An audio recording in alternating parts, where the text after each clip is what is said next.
So there's this guy, ugly. And I don't mean bad haircut ugly, I mean full-blown reality warping, toe-curling ugly. Dude looks like he lost a fight with evolution. Anyway, life decided to flip him over and raw dog him without lube after a false accusation. They straight up canceled my boy. Enter Shigeru Yoshida, aka how the fuck is he still alive with that face? This human jump scare somehow managed to function in society.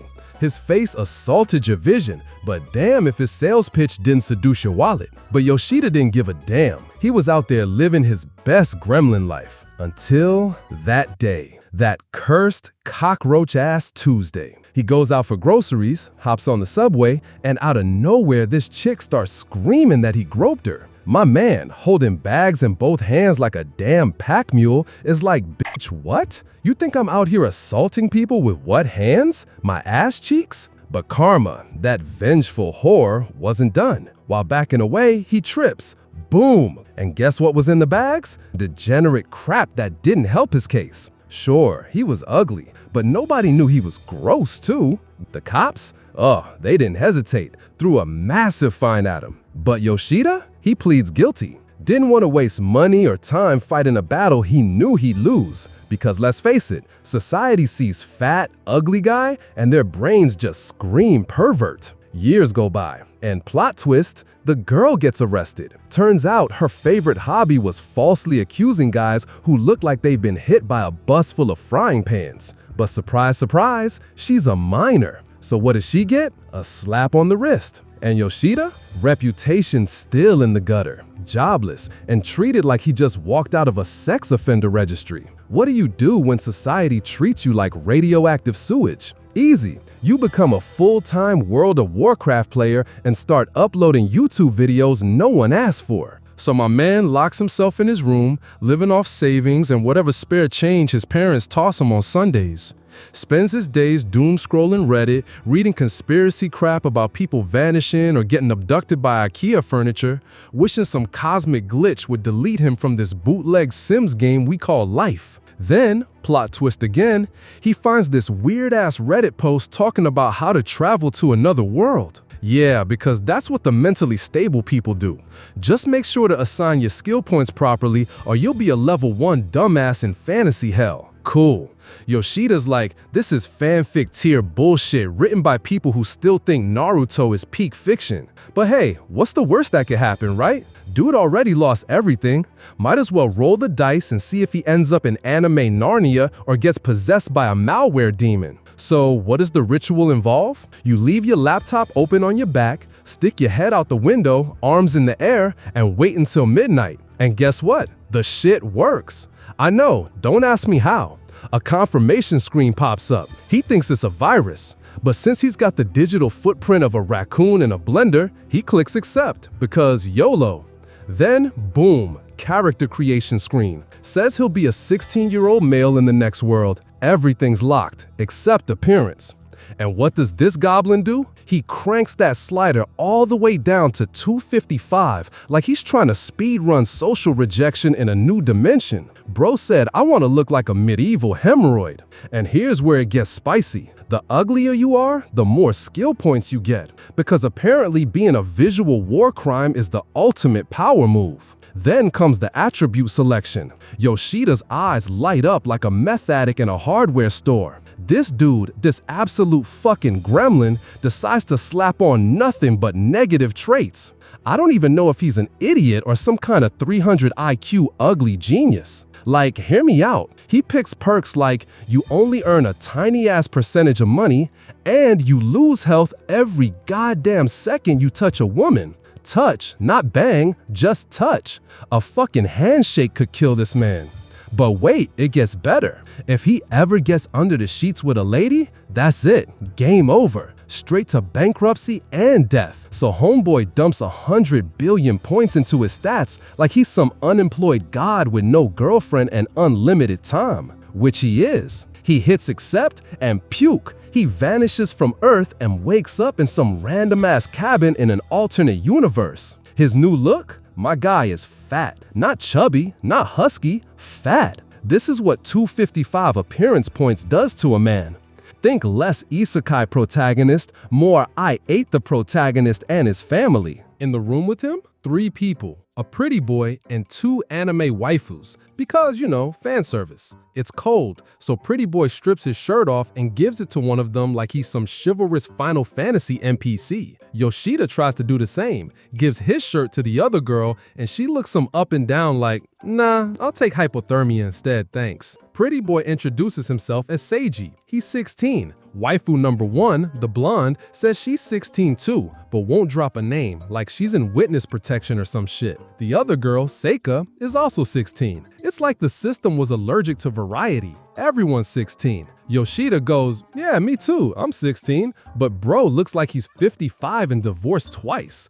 Balding, hulking, and with the energy of a guy who lives in his mom's basement and yells at kids in online shooters. Even Seiji's like, sure buddy, and I'm Sailor Moon. Everyone in that room got isekai'd via the same cursed-ass Reddit post, but they all act like it's totally normal. Now, Yoshida didn't come here to make friends. He came to be a lone wolf. Or, realistically, a lonely hippo. Starts snooping around the cabin, finds a gold coin, grabs it, and boom, it fucking disappears. Why? Because of his broke-ass perk that nerfs his money gain to basically Monopoly change. The rest of them find basic survival gear for 4 people, except for the money part. Only 7 gold coins. Weird, almost like one magically vanished. Yoshida pulls the old, not my problem, and tells them to split it among themselves. Says he doesn't care about money, but hey, let him have the axe. They're not thrilled, but sure. Seiji gives them the classic anime lecture. If you go solo, you'll fail, just like your pathetic past life. Damn, who hurt this man? But Yoshida pretends to care and says he wants to be a team player now. A new leaf, a new life, same ugly face.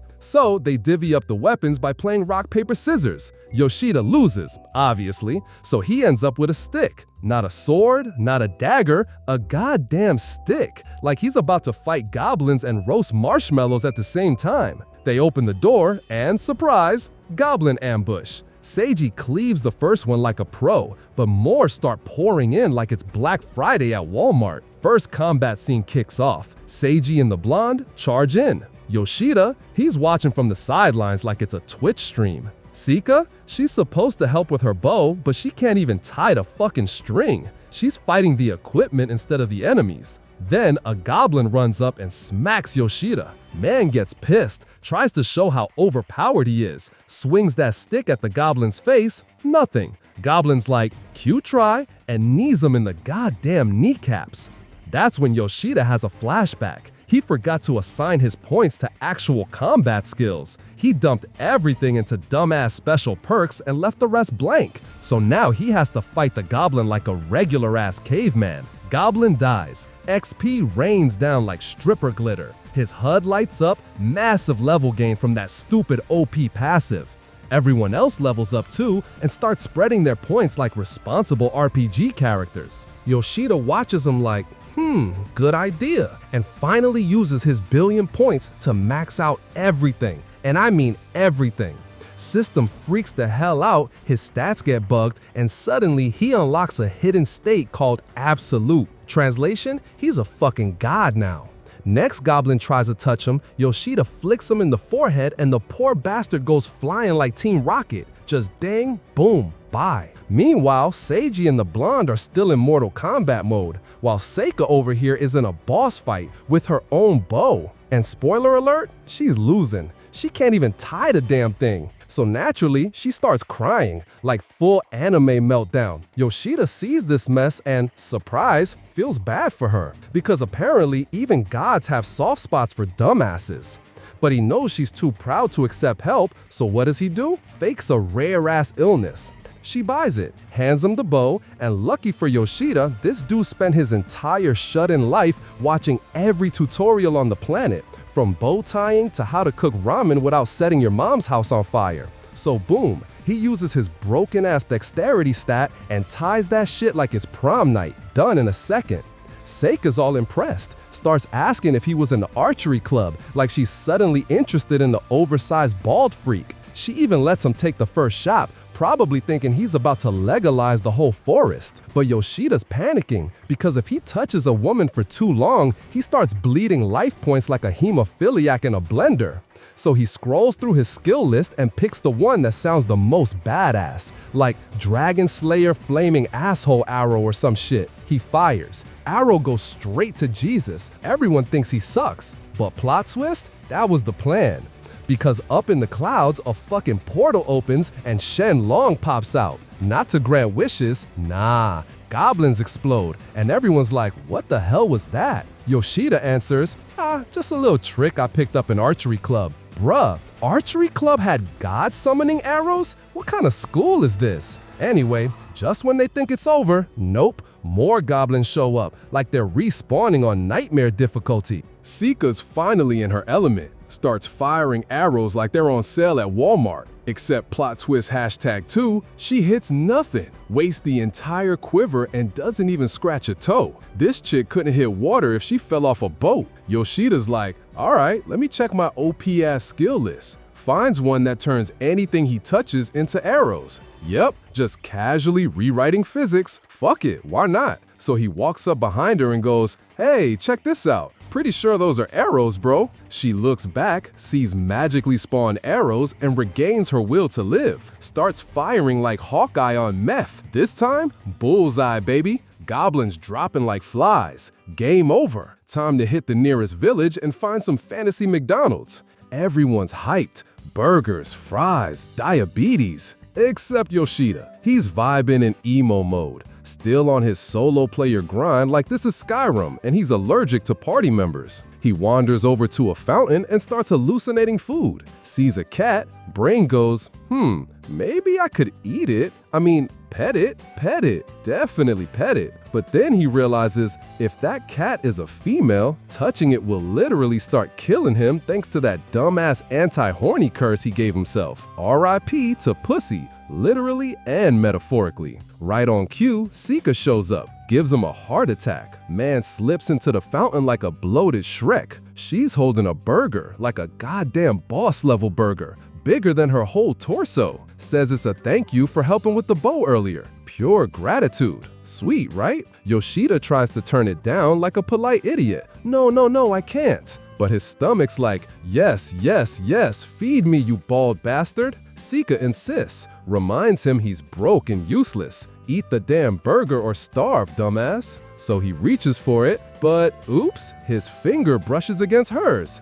And boom, there goes 50% of his health bar. Like he just got hit by a truck made of estrogen. She gets all sad, thinks he rejected her food. He panics, apologizes, says she's so pretty he got nervous. Bro tries to flirt mid-coma. Then, to prove his loyalty, he eats the burger off the fucking floor. Romance, ladies and gentlemen. Sika's like, yo, don't eat that, but he's committed. Says it's the thought that counts and he's got iron guts from years of instant ramen and floor crumbs. She offers him the rest of her lunch, says she's rich anyway. Also, she knows he's the one who gave her the magic arrows. Yoshida, now emotionally disarmed, is like, damn, this the same chick that looked at me like I was a disease this morning? Growth arc unlocked. So he decides, fuck it, he'll stick with the group a little longer. At least until the next goblin tries to touch his nuts again.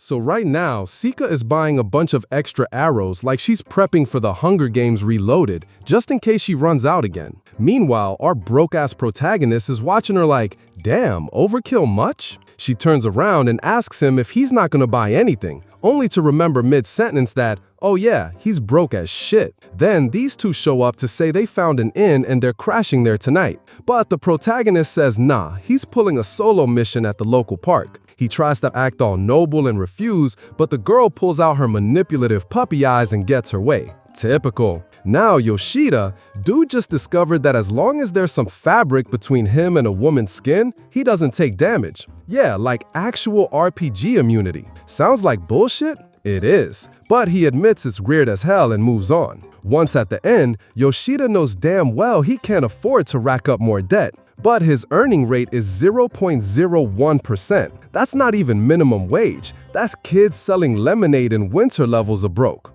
If he doesn't figure something out soon, he's basically gonna get evicted from the fantasy world he came to escape reality. Ironic, right? So the next day, dude gives out a bunch of free stuff to the boys. Says a kind stranger gave it to him. How, you ask? He straight up begged on the street, like went full sad puppy mode and started collecting coins like a street performer with no talent. Sika, being rich AF, tells him to cut the crap. If he needs something, just say so. She's got money pouring out of every orifice. Anyway, the boys are munching happily, but the protagonist lets us in on his secret. He didn't beg. Not really. He made a shit ton of arrows with his cheat skill, walked into a blacksmith shop and traded them for goods. Yeah, he only got like 40% of what they were worth, but that's still more than he had before. Most importantly, he's off the hook with Sika. That's all he really cares about. Priorities, bitch. With bellies full and morality slightly questionable, CG suggests they talk about their next big quest.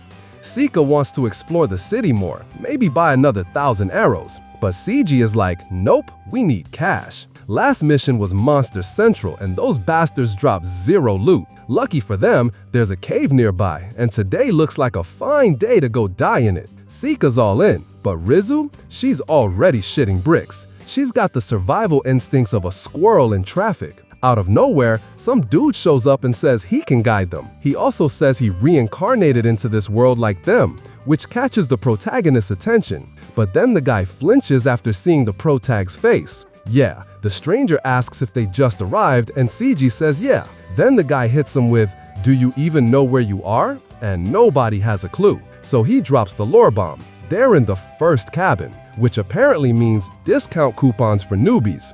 One-time offer. Buy one disappointment, get one scam free. Sika's down for it, because why not? But CG, being slightly more cautious, asks who the hell this dude is. Turns out his name is Kiyoshiro, and he makes a living guiding rookies. Sounds like a fancy way of saying con artist. The protagonist immediately thinks this guy's sketchy as hell, probably because he is. But whatever, if the scam goes sideways, he'll just blast them into orbit with his god-tier powers. CG offers Kiyoshiro 120 lira a day plus bonuses if the job goes well. Kiyoshiro says yes faster than a guy agreeing to a threesome he's not invited to. So they head out to the cave, and surprise, surprise, monsters show up real fast. Sika starts shooting arrows like she's in an anime opening sequence, but apparently her true enemy is oxygen because she misses everything. Kiyoshiro tells her to imagine each arrow costs $1 million, and suddenly she lands a shot. Nothing like financial trauma to improve your aim. Now everyone else jumps into the fight too, but the protagonist? He's not taking his eyes off Kiyoshiro. See, our guy used to be a salesman, so anything that smells like business triggers his PTSD. He tells us Kiyoshiro handed them some helmets made by another reincarnated genius from who knows when. Kiyoshiro sits down next to Yoshida, basically saying, "Why are you just sitting here doing nothing instead of fighting?" And Yoshida goes, "He's not cut out for this. He's just some fat guy with no special powers or whatever." Kiyoshiro looks at the big stick our protagonist is holding and says it's weak as hell, and there's no way he's doing much damage to monsters with that thing. But he is wrong. Back when Yoshida was out making arrows, he ran into an orc and nearly hit the nuke switch. The system screamed at him that he'd erased 200 kilometers of existence. People, squirrels, probably the economy. So yeah, he noped out hard. Kiyoshiro then drops his backstory like a midlife crisis. Used to be in a merc squad, ran away while his bro became king. Now he's here babysitting noobs and flexing his level 80 stats. They get to a cave that looks like tetanus made it its summer home. Seika, who was paying herself earlier, is now basically humping the walls like they're Disneyland. Seiji asks her age. He's 30. Seika, 17. So yeah, explains the chaos and the mental TikTok energy. After some bat swatting and mosquito murder, they reach a giant door. Seika bolts for it. Cowboy Man calmly tells her, "Open it and die in 1 second." Seiji's like, "Cool, let's dip." But the protagonist feels something's off. Maybe the boss is already dead? Worth checking. Just as they're about to peace out, Kiyoshiro hits them with the dreaded "before you go" line. He drags them to a sketchy meeting room built by a previous reincarnated nut job. says it's monster-proof and magic-proof. Our guy's thinking, nothing's safe in this world, not even grandma's bathroom. There's food on the table because, of course there is. Yoshida checks with his poison sense skill, and surprise, the cups are marinated in chemical death. Seiji politely declines. Kayoshiro pulls a no-worry smile while probably plotting their funeral playlists. Everyone eventually munches except the protagonist, who watches like he's prepping a survival ratio for the next 5 minutes. Then he makes the classic mistake of asking what everyone used to do before this. And just like that, boom, emotional nuke. Seiji starts dropping trauma like coupons at a bankruptcy sale. Left home, hated school, oh, and casually started a damn company. The protagonist nearly chokes. Turns out he once did business with that same company. And guess what? Seiji kinda looks like the boss. Spoiler alert, he was the boss. Plot twist, bitch. So Seiji keeps going. He says that right after founding the company, some random-ass salesman showed up uninvited, trying to sell him a printer that cost more than a kidney on the black market. Yup, that slick-talking bastard was none other than our protagonist, who swore he'd never let Seiji down, even told him to go out and have fun every once in a while. And Seiji, poor dumb bastard, actually listened. He let the employees run the show and went out to touch grass. The company thrived, got big, and then, bam, massive collapse. An AI project went full Skynet, things went nuclear, lives got ruined, and Seiji ended up with mental health damage so severe it needs a trigger warning. He says he wasted the opportunity that printer-pitching dumbass, aka our protag, gave him. And now, he's got a new vow in this new world: never disappoint anyone again. Meanwhile, everyone else? They've already passed out.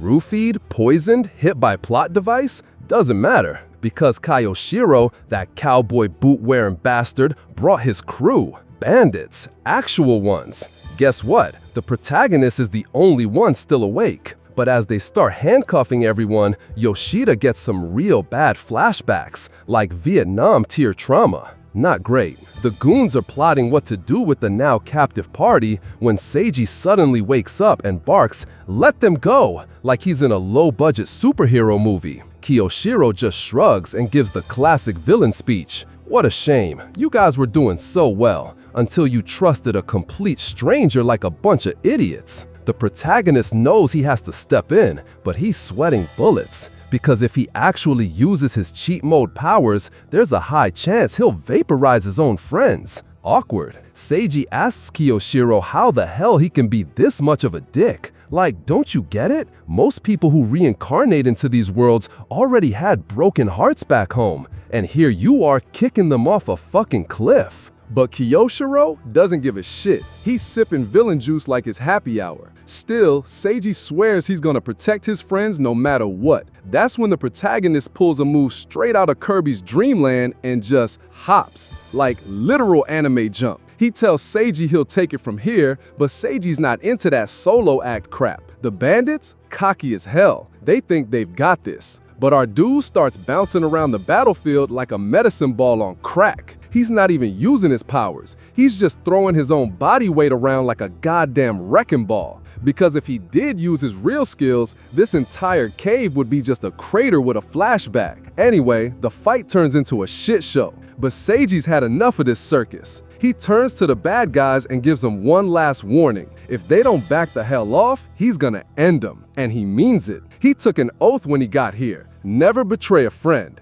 And if he does, he dies. Literally. His power is tied to friendship like some cursed-ass Care Bear contract. Yoshida thinks that's a stupid way to build a skill tree. But hey, emotions power half the shit in these worlds anyway. Seiji's rage hits the limit. The bandits charge anyway. The protagonist shields Seiji, taking the hits like a tank made of soft pillows. Seiji doesn't get it. Why is this guy protecting him? But the truth is, Yoshida just wants to believe that good people deserve a win in at least one damn world. He tells Seiji to finish this shit already. So yeah, Seiji steps forward, full of anime resolve, and goes full transformation sequence. He becomes an angel. No clue how. He says his hero name is Alden, and honestly, dude's looking fine as hell. So our protagonist thinks Blondie's new name sounds like a rejected Pokemon evolution. But Seiji, bless his brain-dead heart, gets all fired up and whips out his powers to scare off some thugs. He stops right before giving them the righteous ass-whooping they so deeply deserve. Why? Because apparently the law should handle that. Oh, please. Dude, this is a fantasy world. Shut the fuck up. And of course, Kiyoshiro, throwing out a half-baked speech about justice and redemption, Seiji eats it up like a kid licking a battery, turns his back like an idiot. Surprise, backstab attempt, but Yoshida fakes a trip and shits all over their plan. Mid-chaos, our guy breaks a fucking wall using what looks like a booger. Yes, a goddamn snot rocket. And the bandits just stand there, jaws on the floor, wondering if they should be scared or call a priest. Yoshida, always the schemer, pins the whole miracle on Seiji. To keep the circus going, Yoshida tells them he saw a giant hawk descend from the heavens to save Seiji. The thugs, now shitting bricks and peeing concrete, start begging for their lives. Kiyoshiro's over here like, please spare me Daddy Seiji. So, what does Yoshida do? He tells them to line the fuck up and let Seiji give them a reprimand. Sounded like a BDSM fanfic, but okay. Seiji's dumbass hesitates, but Yoshida hits him with some whip of love metaphor that sounds like it came from a dollar store self-help book. So Seiji, still high on whatever flavor of righteousness he's addicted to, starts slapping these guys, gently like he's patting toddlers, because rage doesn't bring reform. Ugh. Then they arrest everyone and Seiji walks off with the girls because Yoshida claims he can't touch them, and Seiji passes out thanks to a spiked drink. Kiyoshiro's gang sees an opening and offers Yoshida a spot on the dark side.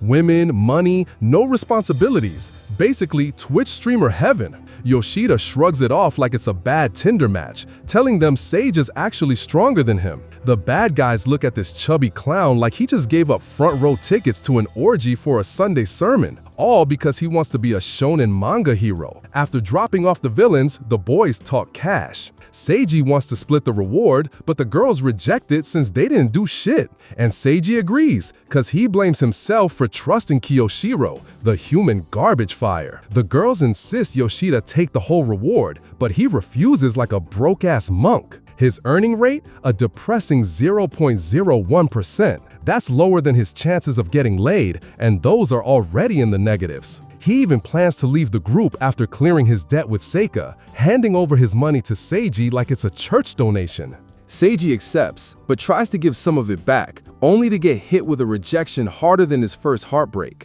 Then, Seika offers to be his personal financial manager with this smug, mommy dominant tone, but everyone knows she's a goddamn shopaholic, so Seiji shuts that shit down instantly. Girl looks like someone kicked her puppy. Eventually, Yoshida gives in and lets her hold the money. She rewards him with burgers, pure, greasy bribery. He thanks her half-heartedly, and she gets pissy because his gratitude wasn't enthusiastic enough. During the meal, they chat, and Seika asks about his stats. She tells him he missed the trick of lowering his beauty stat for extra points. Man's mind explodes when she reveals she dropped 16 points of beauty and still looks like an anime goddess, though she admits she cheated by asking to be hot in her character notes. Bitch rigged the system like it's The Sims. Yoshida regrets not asking to look like a shampoo commercial actor. Mood. Then they see a cat. Seika's never seen one up close. She runs to pet it, trips like a drunk toddler, and Yoshida throws himself heroically to catch her. Dramatic as hell, even though it wasn't serious. He ends up limping to the bathroom, overthinking it all. Maybe Seika couldn't even move in her past life. Just as he's in full existential spiral, Seika pops in all worried. He decides to stay by her side because, let's face it, she's way too damn pure for this hellish new world full of perverts, murderers, and dumbass anime villains who monologue before dying. Later on, the gang finally regroups and Seiji, bless his little leadership kink, decides everyone should get a damn job. He's gonna be the hero because, of course, Blondie's signing up for monster hunting, and our big boy Yoshida, professional punch sponge.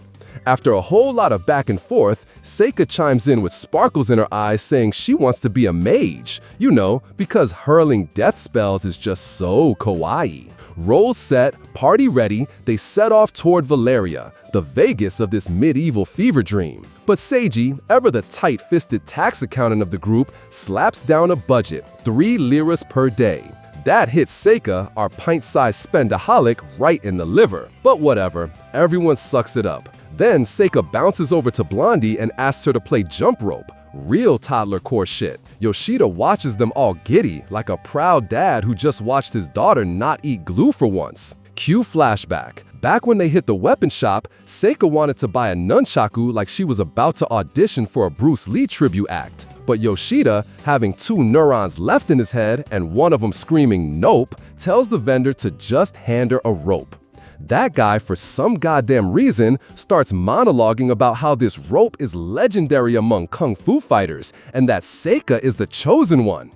Seika starts practicing and spills the beans. She wants to get close to that mysterious mute girl in the party. So now, Yoshida's watching them interact like he's narrating for Animal Planet. Observe the small mage offering rope to the silent predator. She gives her the rope. The mute girl jumps like she's got hydraulics in her ass. Seika asks her name. Silence. So Seika goes full manic pixie girl and says, "I'll name you Rizu," like she just adopted a stray cat. And then, boom, Blondie blushes. She jumps again, this time like she's trying to reach orbit. Yoshida, meanwhile, is side-eyeing this chick like, hold up, how the hell is she this cute and busted heads on our first battle without breaking a nail? Everyone starts swarming Rizu, begging her to join their teams. Seika? She gets ignored like a terms of service agreement and starts bawling her eyes out. Yoshida runs after her, trying to help, but plot twist, people now think he's a creep chasing a child. Crowd's ready to call the damn guards. Turns out Rizu was just trying to make Seika happy, but Yoshida's not buying the bullshit. He hits her with that reality check. If you really gave a damn, maybe start with not ghosting her, dumbass. Rizu gets the message and dips. Later that night, Yoshida walks Seika to her room like a good babysitter with trauma, and boom, they find a letter. It's from Rizu. Full apology arc unlocked. She says sorry for ghosting her, thanks her for the nickname, and wants to be friends. Seika melts like butter on a hooker's dashboard. She runs off to find Rizu. Yoshida stays behind. Calm, suspiciously calm, like I've seen some shit calm. And then Rizu slides into the room like a ninja on a stealth mission, bows and apologizes again. Then she drops the nuke. She knows his real name, Yoshida Shigeru, and she knows he's the guy who saved Seiji back in the real world. Cue our boy freezing up. Yoshida straight up asks Rizu why the hell she keeps calling him Yoshida. She can see people's stats like it's some RPG bullshit. So she knows our boy is basically walking cheat code, cracked ass powers, but with a catch. You touch a woman and boom, lights out, game over. Then she hits him with the real talk. Hey, you notice Seika's body's all fucked in the other world, right? And he's like, yeah. So she confesses that she's partly the reason Seika got yeeted into Painland. She used to work on some AI project, met Seika, caught the dumbass feels, made a whole circus of bad decisions, and bam, accident. Now she reads people's stats like she's got wall hack enabled, trying to not fuck up again.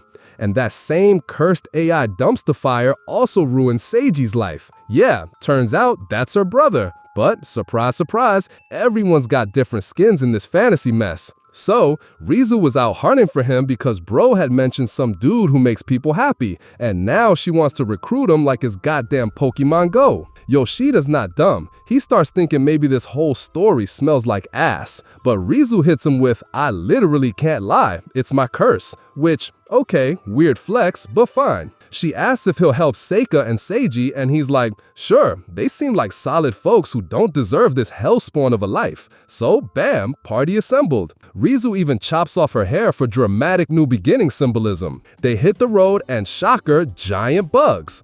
Seika freezes the bastards, slices one in half like she's in a gory cooking show, and Rizu goes full Katniss with the arrows. Then they find a hollow tree and decide, yeah, let's camp here in this sketchy-ass forest, cause apparently skipping 2 days of walking is worth dying in your sleep. They split chores picnic style. Seiji asks Seika if she wants to make the fire or go fish, and she picks fishing with Yoshida. While fishing, she confesses she's done crying like a bitch and wants to stop being the designated victim. Yoshida, dropping wisdom bombs, tells her crying ain't weakness. It's your heart flexing its emotional muscles. And guess what? That makes her cry again. Emotional damage unlocked. Rizu shows up, says fuck this, and starts arrow sniping the fish. Straight savage. Then she tells Yoshida by Seika only smiles when he's around. Aww. And thanks him for keeping her dark little secret. Fast forward to dinner. Yoshida's like, okay, but what's the goddamn goal of this anime?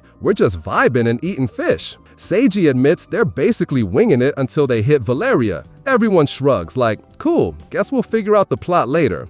Just when everything seems chill, boom, enter Rhea. Sexy redhead, half dead, bleeding, walking drama bomb. Says her group got wiped out and she was being hunted. But, plot twist, this cycle's got a vendetta. Her ex ditched her for a hotter chick and now she's on a mission to murder every pretty girl like it's Mean Girls but with knives.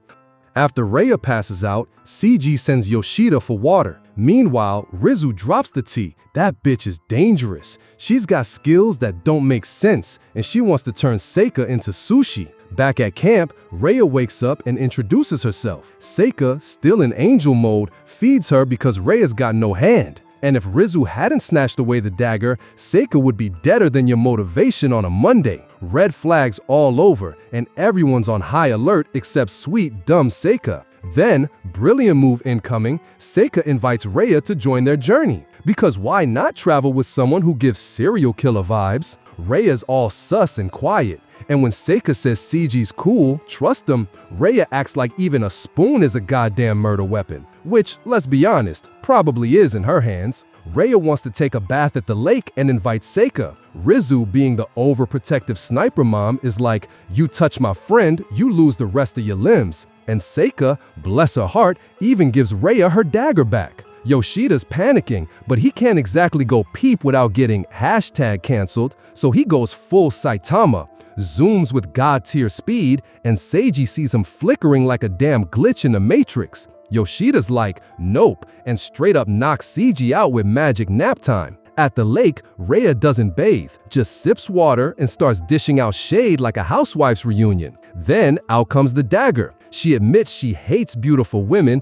because her past life man got stolen by one and now she's on a revenge tour like she's got a hit list from Sephora. Seika is next on the chopping block. Just before she goes full psycho, bam, arrow to the hand. Rizu got her. Yoshida threatens to make her ambidextrous in the worst way possible. But then, plot climax, Seika glows up like divine DLC. Wings, halo, angel mode activated. While Seika's busy going all magical girl mode, Yoshida's just standing there like, oh great, another one's transforming? What the hell is in the water here? Rhea backs up and asks Seika if she's got a death wish getting that close. Seika hits back with, do you have to eliminate someone every damn time you meet them? And Rhea's like, nah, but my special ability says I gotta delete every hot chick I meet. Yeah, that's the skill. But Seika, bless her idiot heart, hugs her anyway. Rhea shoves her, then bam, Seika lights up like a human lighthouse and regrows Rhea's missing arm. Even Yoshida, who's basically a god with admin privileges, is like, okay, the fuck? Seika explains her ability. If her friends suffer, she turns into an angel and gives their parts back. She even drops the sad backstory DLC about losing an eye in the real world. Yoshida realizes she couldn't walk or see properly IRL and gains massive respect points. Rhea, of course, reacts with all the gratitude of a cat, calls her ugly, says her crying face is gross, and just leaves. Yoshida sends Rizu to tail her. Seika collapses from magic overuse. Yoshida catches her like some proud dad in the Disney movie with more cussing. In the woods, Rhea's about to go full self-harm speedrun. Yoshida stops her. She admits she was gonna gouge her eyes out so she wouldn't hurt more women. He's like, cool plan, but Seika would be sad, and offers a top-tier hex, 5-finger seal of the underworld, basically permanent blindness. She asks who he even is. He admits he's just a broke-ass salesman IRL, the kind that tried to upsell you a photocopier you didn't need. She assumes he's simping for Seika because she's cute. Nope, he just couldn't quit after she was kind to him when he was ready to ditch the party. Rhea admits she's jealous but too bloodstained to belong. So yeah, they seal her sight forever. So Seika wakes up all, huh? Where am I? With zero clue she just pulled some angelic miracle shit last night. Yoshida explains she saved Ria because she wanted to.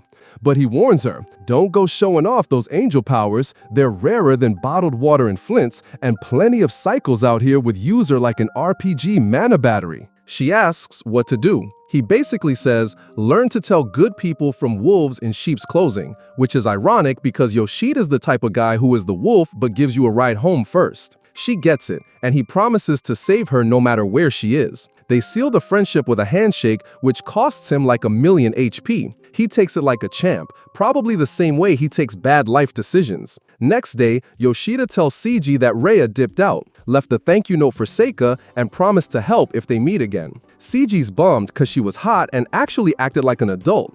Guess that's a rare drop in this world. Anyway, they head toward Valeria. Flashback to last night. Yoshida told Rizu everything and asked if she could read Seiji's stats. She gets nervous because her brother's skill sheet reads like a stalker's diary. Yoshida's noticed the weakness in them but tells her to hold off, wants to let Seiji choose the group's future. Then Yoshida casually drops the, oh yeah, Seiji should be king bomb, and Rizu's face is like she just saw Rule 34 of her own party. The logic? Seika's a sweet, clueless cinnamon roll, Seiji's been through enough adult world crap but still has a shiny soul, and apparently that makes him fit to rule a kingdom. She asks why Yoshida doesn't just take the crown himself, and he's like, I've got a curse that makes me broke. My citizens would starve before tax season's over. Fair point, I guess.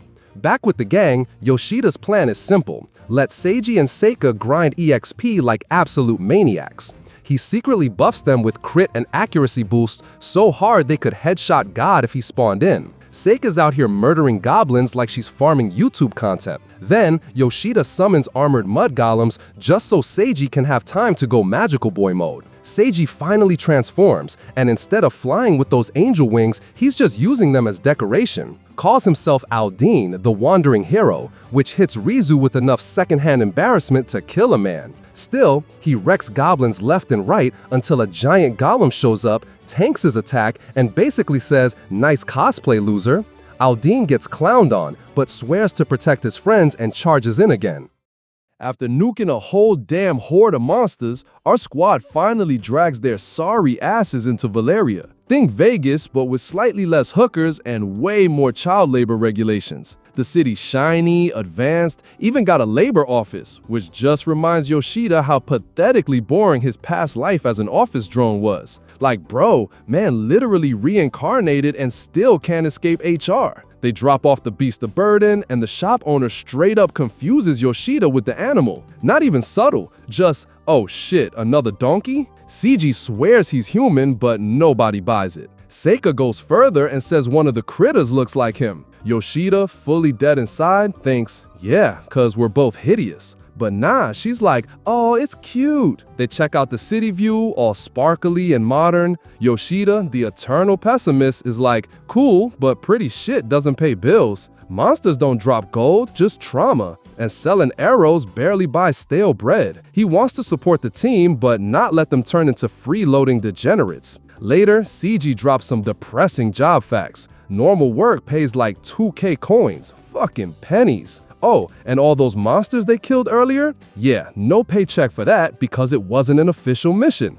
Yoshida scans the classifieds. Detective gig, 10K. Secretary, 15K. Garbage man, 28K. Yeah, garbage man, paying 28K for picking up trash? Then Seiji suggests hitting the casino. Yoshida immediately hears get-rich-quick scheme, but Seiji swears it's about making connections, so they hit the casino. Place is fancy as hell. The waitresses nearly drop their trays when they see Yoshida's face like they just spotted Slender Man in 4K. Seika dives into the slots like she's feeding pigeons. No hesitation, just yeeting coins like a dumbass. Seiji's doing recon. Rizu sneaks around the balconies like Batman with rent due. Seika finally stops, down 20 coins. That's when Kajita shows up, the manager, smooth bastard, smelling like cologne and debt collectors. He asks if Seika's rich. She proudly says yes, flexing like a spoiled sugar baby.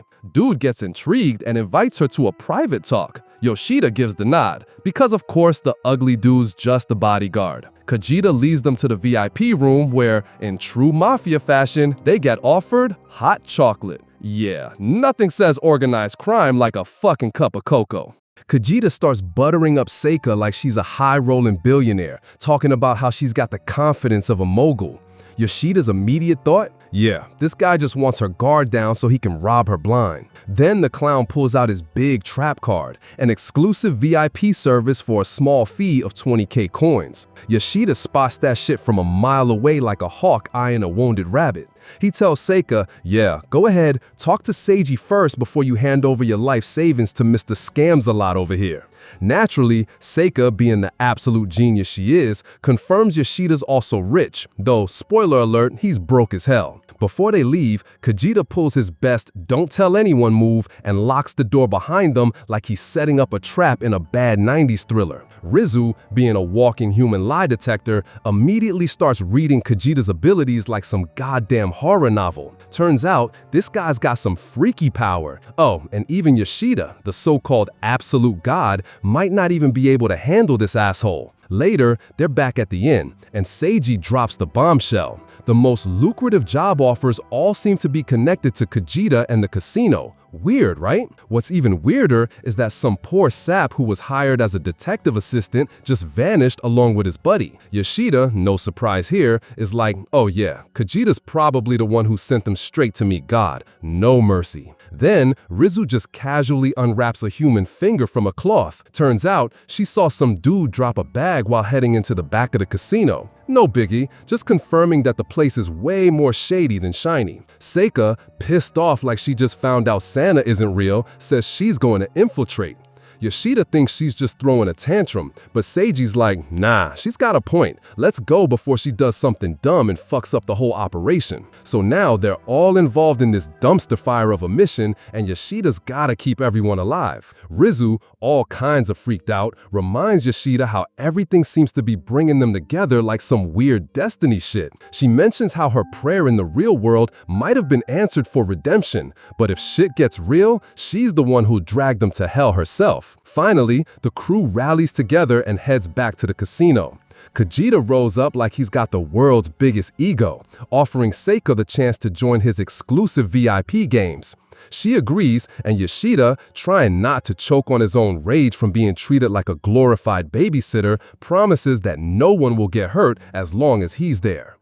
So the plan kicks off with Yoshida and Seika walking into this fancy-ass casino while the rest of the clowns sit outside praying to RNGesus. The key rule? Don't spill a damn word in front of Kajita. He drags them to the VIP lounge, which is basically a red flag factory. More staff than players, smells fishier than a truck stop bathroom. And then he introduces Kato, his so-called guide. Bro doesn't look like a guide. He looks like Kajita's snitch bitch. While Seika's playing teacher's pet, Yoshida flips on his anime hacks, superior vision and dynamic vision. And yeah, surprise, they're already under surveillance. Kajita immediately starts poking for power stats, and Yoshida just shrugs it off like, nah bruh, I only saw zeros in my sheet. Meanwhile, the dude's sitting on more zeros than Jeff Bezos' tax returns. Basically, man's acting dumb to not get baited. 200 IQ move. Then Yoshida suddenly pulls the classic "my stomach hurts" excuse.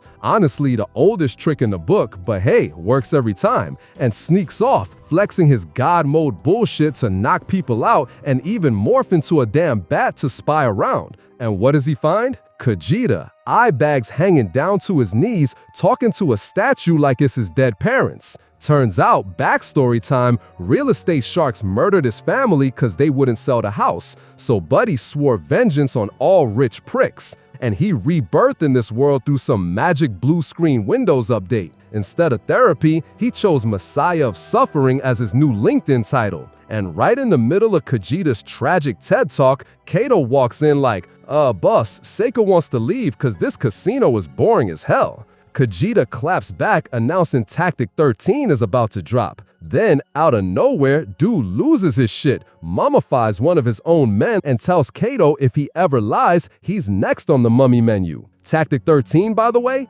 biggest scam ever. Let the victim win tons of money so they get addicted and stick around. Yeah, so basically Las Vegas 101. Meanwhile, Yoshida heads back to Seika only to see she's cleaning house in the bets, already up 2 million gold, going all in every single time like there's no tomorrow. Katsu's sweating bullets cause he knows if she loses, Kajita's gonna barbecue his ass. So what does he do? Run straight to rat it out. Man's loyalty lasts shorter than a Snapchat streak.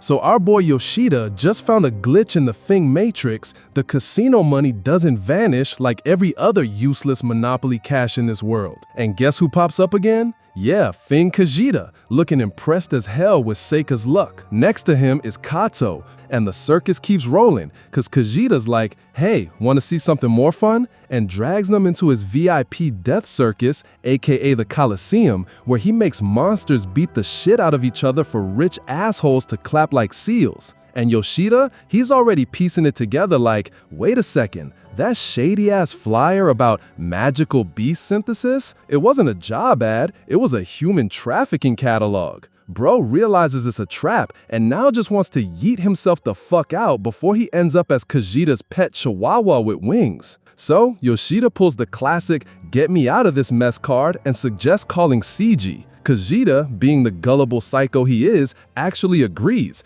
because word on the street is Seiji's loaded and can dump a shitload of cash on the tables. On their way out, Seika heals Kato's balloon face and the dude has a total religious awakening. Straight up begs them to expose Kajita, who, by the way, casually murders his own employees like he's deleting spam emails. And right on cue, bam, Seiji shows up, all transformed and hyped, ready to punch God if he even blinks wrong. Seika also busts out her angel form but plays coy as hell, hiding her identity like she's Batman with tits. She even makes up a fake-ass name, El Caron, Saints of the Sun. Bro really thought she was in a D&D campaign. Then comes Rizu, going full demon mode, cranking out weapons like she's Amazon Prime with 2-day shipping. Swords, staves, dildos, whatever, she's handing them out. She doesn't care about fake names, but Seiji, being the genius he is, christens her Demon Girl. Yeah, real creative, my guy. Anyway, the squad gets ready to throw hands with Kajita in what's supposed to be an epic showdown. But Yoshida's like,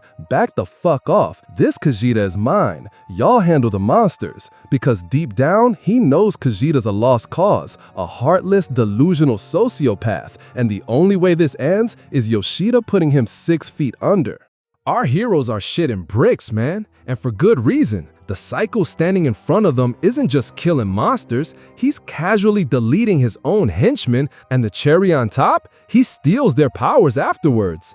Kajita snaps his fingers, kills the lights, all dramatic like he's trying out for America's Got Talent. Meanwhile, Yoshida's trying to free some tied-up rich asshole when, boom, a 3-headed, level 80 darkness beast shows up ready to make everyone its Tinder date. Rizu blocks the first fire blast, Seiji shows up glowing like a rave stick and lands his Aurora shining destination straight into Monster's gut. Looks dead until the big bastard collapses on him like an Airbnb mattress. Lucky for Seiji, it vanishes on death, but yeah, still cracked a couple ribs. Seika patches him up like a battlefield nurse that's done with everyone's bullshit. Then, surprise bitch, voice from nowhere announces a level 200 monster. Yoshida bails to hunt Kajita, but not before dropping a debuff so the squad doesn't instantly get folded. Yoshida finds Kajita, who starts slashing like a drunk fencer and then preaching about how poor people are pure angels and rich people are evil dickbags.